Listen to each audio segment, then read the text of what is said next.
Hey y'all, Lindsay Dombrowski here from Shaheen Ruth Martin and Fonville Real Estate, and I am back for a quick and hopefully under 3-minute market update video.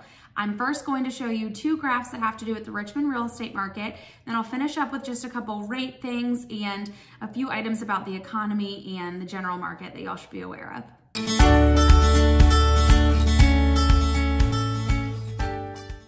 So first, I will warn you that I am home with kids who are virtually learning and pets right now, so please forgive any noise if you hear anything. But the first graph I'm going to show you is average sales price for the Metro Richmond area. What you'll be able to see on this graph is that we have been riding a pretty steady increase over the last year. This starts with January 2019 and it goes up until November of 2020. So here you can see the dip for the year was in February of 2020, which isn't really that surprising. That's cold winter months where home sales are normally a little bit low, and we were starting to be introduced to this coronavirus that had consumer confidence a little bit low.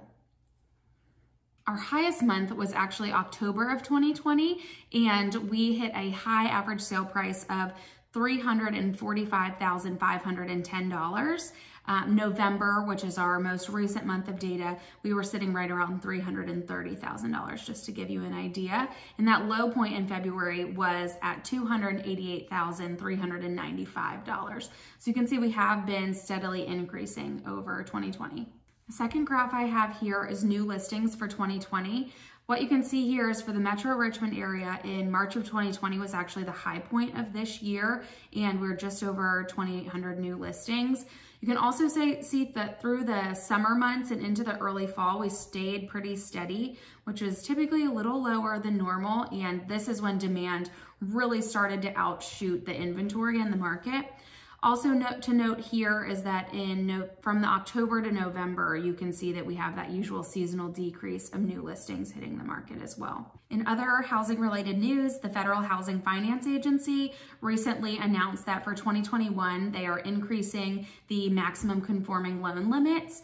So those loan limits are used by Fannie Mae and Freddie Mac. In our area, the previous maximum conforming loan limit was just over $500,000. It was $510,400, and it's now been increased to $548,250, which is a pretty significant increase. It also increased high cost living areas like DC, portions of New York, New Jersey, California. Their new limit is now over $800,000, so that's good news. I do have a pretty interesting map that shows the maximum loan limits and it distributes them based on county. So if you want to see different areas in the state or all across the country, I'll leave that in the comments in case you want to check it out.